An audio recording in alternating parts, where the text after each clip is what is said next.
Francisco Cielo-Paños Pérez. Soy Adrián Gea. Soy Moni Mechal. Y fuimos los ganadores del premio especial en la edición 2021 de los Premios Sapiencia.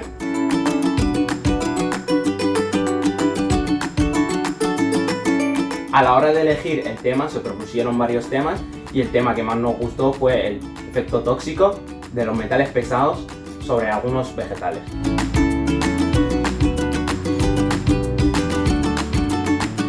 Para llevar a cabo el trabajo, realizamos una serie de pruebas donde pondríamos a prueba los distintos vegetales a los diferentes metales tóxicos para comprobar si nuestras hipótesis eran correctas.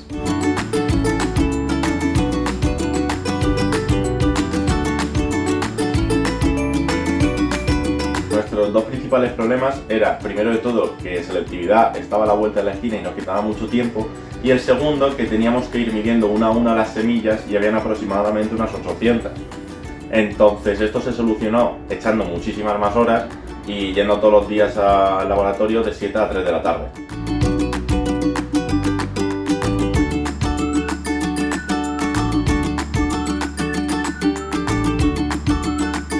Ha supuesto para nosotros un gran reto, ya que nunca habíamos realizado un trabajo de este tipo y de este calibre.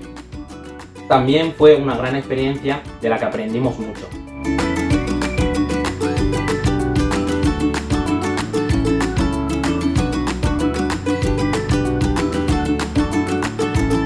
Primero de todo, recomendaríamos que eligieran un tema donde se puedan explayar y hacer un gran trabajo, además de que les dé tiempo en hacerlo en el periodo de tiempo que dan y sobre todo que disfruten de su experiencia.